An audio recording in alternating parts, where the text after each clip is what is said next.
Abusuafo asama esi ewo eye Ejura ende de enam so ema youth omo eye Ejura ho eye omadwen se abrante bi a ye friend no Ibrahim Kaaka Mohammed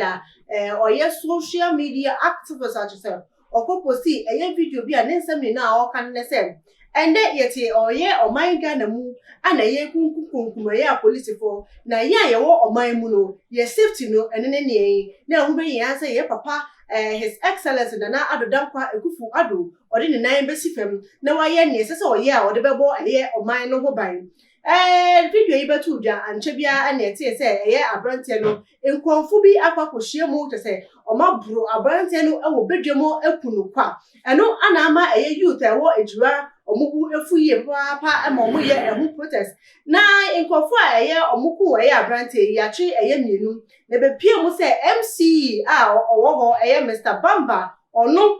sa nkrofo no eye ne nkrofo na Mr Bamba nso be kasa ye no o tremu a nkrofo na oye siese oye ne nkrofo no onimomo de omoba eye ne fie o na emomo no one omu enye adwuma ana nkrofo no so enye adwuma bia e ma ne da nti ne ge se esusu ye na amanfo susu se ono ana orchestrating the death of eye Kaaka ne de enye no kware ebia enimu da na no ana ama ada ye kwakosie eye abrante ne eye Tuesday day ana eye youth for ne say abrante wu awobui sese nka mampani ebekasa efa ho IGP bekasa efa ho DCOP bekasa efa ho no mo tre se ampa se na nyema akwakoye de o be yansa o be seek justice for the family of this particular person na mom o mo hwe na se police for ekwakosi nipa na sa kekem na ye se o man Ghana mu ye hwe se na nyema ekoso idem eni ade ebedi ye pan nti wo be yansa youth for no ebeye ehun protest na je se ehun demonstrations o mo na mo amugusu eye no and ya hwe ne se eye military men bi se o mo free o ya hwe ne se o ba pie mu na do for insema epiepie mu ne se military men yi eye Mr Bamba the security agency ate se oda ano eno a o chair no sankrofo no efi ohonomo ana mo be pie mu e wa ye protest na se na adofo mi bisa wo military men mo ba be calm situation am ni enim ne se mo uniform cry alone put fear in the people yenim se mo ade yo de mo nyete se police for mo uniform alone put fear in the people. We have respect for your uniform o video na military men esi from no ho prakopena ana nkrofo wo youth for no omunye na estati so omudwane enso no ye hwe ane se military men atototo eye one shot na mo amunim se one shot so dem say ya to the na che say bibi e ba besi ana say ye one mo say the least mistake am be ye no ye be ye de be shutu mu eno ana ye military men na tutu ye ma ye youth for no ebo hu kakra e mo ye say se na nkofu aye o ma de na ye say omo mani bre e ba ye so ana sam nti ye so say take defense and say take actions and almost started some tutu bo omo pelt bo at military men na ye hwe ane se nkofi bi egeji from the so ba omo akoto fam egeji nkofi omo ye de omo kunkunkunkum mo awo sam ne se nkofi video na ewo mu no dudo na epiepie mu no etro se nkola kra ekeka protest no ebi mu enkasa de but na nkola ene na mo nza nkola so de baby a crowd won oho ana mo kokopie mu so oho military men anfa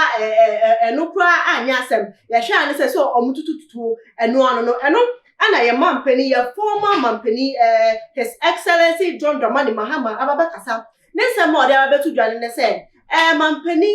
His Excellency Nana Ado Dankwa Ekufu Ado oye incumbent president no awube yan so de ne nan ebesi fam because na nyama akwakoye diem a man for life and omode to chacha no a man for life and a man for ede gambo no omotimi fa anya politics ele bibia and ebe politicize no mo kai say sami be pie mu fix the country sami be pie mu na nkofu dodo na politicize ne say fix the country no omo champion ni na NDC form so ende de say na nyama kwa akopie mu ne diem. This is not the time to politicize this. Anka yampa ana Ghana bibi ekoso ana ekoyi a enkanya de se Ghana for eba be kasa afa ho enyema Ghana for enuti ana Ghana for ede omo hawo nyina eba betu dwa na enim se ye man pani His Excellency Nana Ado Dankwa Akufo-Addo wakwakoye listening president a wote ya asem ninti no enuti na nkofofo no ede omo nsem ede etu edwa na ni nia na ye hwe se Nana Ado Dankwa Akufo-Addo beti yesem no de ayede o de yedwuma because bibi ote no enya dia wotimi ebehu ne ekoso e wala pass hanum say anampo say Ejura honomo anase Kumase because be otene de ontimi ntwinga na hanina inti say MC for MPs for wo maimu so mo nye adwuma dia and the best things are timemufo no be ne say omubeka omasem baby ebekudu no ombe do meka akwakodu wo eno no mo take up the social media platforms so me ya omadwe say omode omasem eba kotom nende de His Excellency former president of this particular country